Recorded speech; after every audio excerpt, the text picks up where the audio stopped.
Hello everyone, model केम school के online classes में आप सभी का स्वागत है।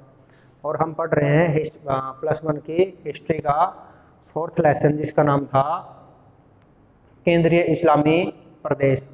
और उसके अंतर्गत हम पढ़ चुके हैं कि इस्लाम धर्म से पहले अरब के अंदर किस प्रकार की सामाजिक स्थिति थी, वहाँ की राजनीतिक, धार्मिक और आर्थिक स्थितियाँ कैसी थी।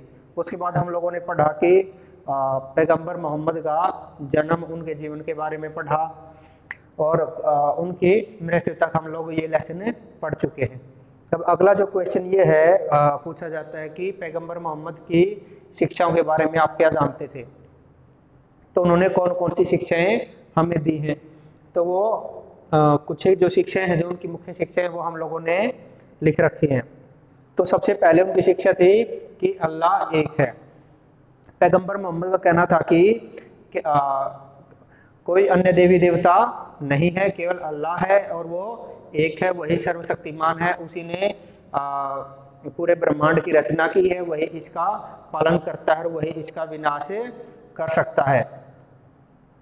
और उसके अलावा किसी अन्य देवी देवता का होना उन्होंने नहीं माना। दूसरी उनकी शिक्षा थी इस्लाम के 5 स्तंभ, अर्थात इस्लाम कोई भी इस्लाम मानने वाला जो व्यक्ति है उसको इन 5 स्तंभों का पालन करना परम आवश्यक है। और वो कौन कौन से थे। सबसे पहले था कलमा पढ़ना।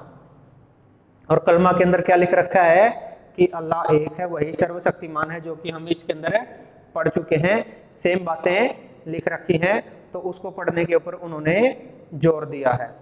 दूसरी उनका स्तंभ था, वो था नमाज पढ़ना।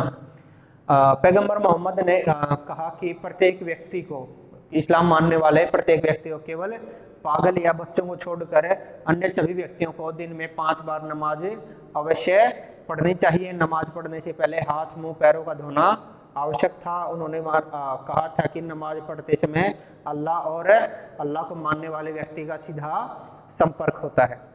तीसरा उनका स्तंभ था, वो था रोजा रखना। अर्थात रमजान का एक महीना होता है, उस महीने के अंदर प्रत्येक मुसलमान को रोजा रखना आवश्यक है। रोजा अर्थात व्रत रखना।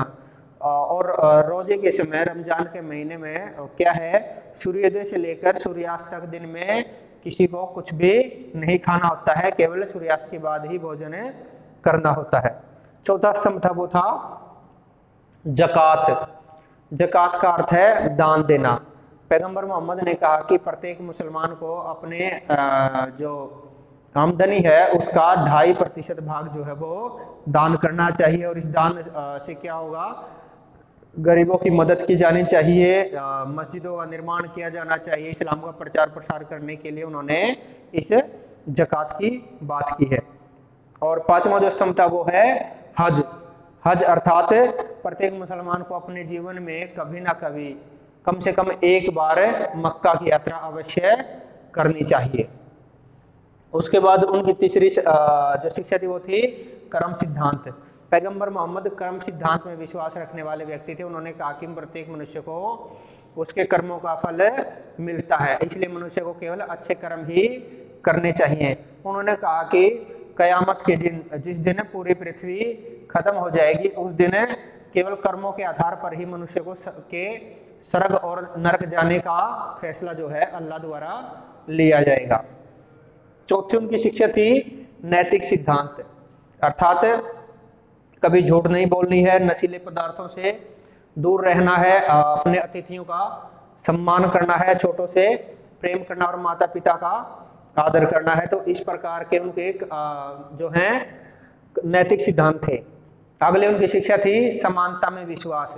पैगंबर मोहम्मद के अनुसार अमीर, गरीब, लिंग और भाषा के आधार पर व्यक्तियों के साथ भेदभाव नहीं करना चाहिए। अगली उनकी शिक्षा थी मूर्ति पूजा का खंडन। पैगंबर मोहम्मद मूर्ति पूजा के खिलाफ थे और यही कारण है कि जब वो मक्का पहुंचे और काबा के अंदर जितनी भी मूर्तियां स्थापित थी, उन सभी मूर्तियों को उन्होंने खंडित करवा दिया था। वो मूर्ति पूजा के सख्त खिलाफ थे। और उनकी आखिरी शिक्षा थी वो थी महिलाओं का सम्मान। पैगंबर मोहम्मद से पहले अरब देश के अंदर जो है, अरब पूरे के पूरे अरब क्षेत्र के अंदर महिलाओं की बहुत ज्यादा दुर्गति थी, तो इसलिए उन्होंने महिलाओं के सम्मान पर विशेष जोर दिया। उन्होंने कहा कि जो माता पिता अपनी पुत्रियों का सम्मान करते हैं उनको कभी दोजख अर्थात नरक में नहीं जाना पड़ता। और महिलाओं के सम्मान के लिए उन्होंने उनके जो अधिक विवाद है उसके ऊपर उसको रोकने के लिए भी प्रयास किया। उन्होंने कहा कि किसी भी पुरुष को ज्यादा से ज्यादा वो 4 विवाह कर सकता है, 4 से ज्यादा उसको विवाह नहीं करने चाहिए। इसके अतिरिक्त जो अगला क्वेश्चन है उसकी अगली वीडियो आप तक भेज दी जाएगी। धन्यवाद।